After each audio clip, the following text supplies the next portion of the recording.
Bosco with my beat. Yo, Pasco, you got that? Ndakanga ndakutambidza moyo wangu ndichiti uchavama vana vangu naswa kuti ndokunyangadza wandibaya panorwadza wandiparadza bebi akanditambisira nguva yangu apa ndaitoti ndawana mumwe wangu ndanga ndatomuratidza shamwari dzangu ndichiti achava muroro mai vangu bebi akanditambisira nguva yangu apa ndaitoti ndawana mumwe wangu ndanga ndatomuratidza shamwari dzangu ndichiti achava muroro mai vangu sei kudanana nemunhu wari kudanana nemunhu wake apa wakanyura wazongonzwa nzi atizira apa watisara wakarembera mucholo unorwadza ndati mucholo unorwadza watondisiya ndasakadzwa nekuti mucholo unorwadza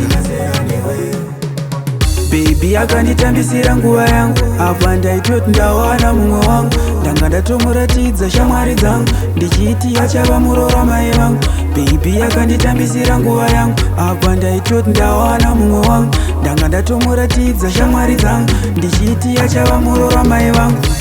ndakanga ndakutambidza moyo wangu ndichiti uchava mai vana vangu naswa kuti ndokunyangadza wandibaya panorwadza wandiparadza ndaiedza wani kukufadza tichisimbisana pana notiparadza manje nhasi ndazoona kuti ndausakura munda ndisina badza bebi akanditambisira nguva yangu apa ndaitoti ndawana mumwe wangu ndanga ndatomuratidza shamwari dzangu ndichiti achava muroro mai vangu bebi akanditambisira nguva yangu apa ndaitoti ndawana mumwe wangu ndanga ndatomuratidza shamwari dzangu ndichiti achava muroro mai vangu sei kudanana nemunhu wari kudanana nemunhu wake apa wakanyura wazongonzwa nzi atizira apa watisara wakarembera unorwadza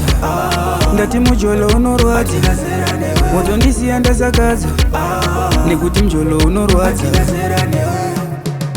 bebi akanditambisira nguva yangu apa ndaitoti ndawana mumwe wangu ndanga ndatomuratidza shamwari dzangu ndichiti achava muroro mai vangu bebi akanditambisira nguva yangu apa ndaitoti ndawana mumwe wangu ndanga ndatomuratidza shamwari dzangu ndichiti achava muroro mai vangu akanditambisira nguva yangu Ndikandikutaurire kafitelifai. shamwari dzangu achava muroro mai vangu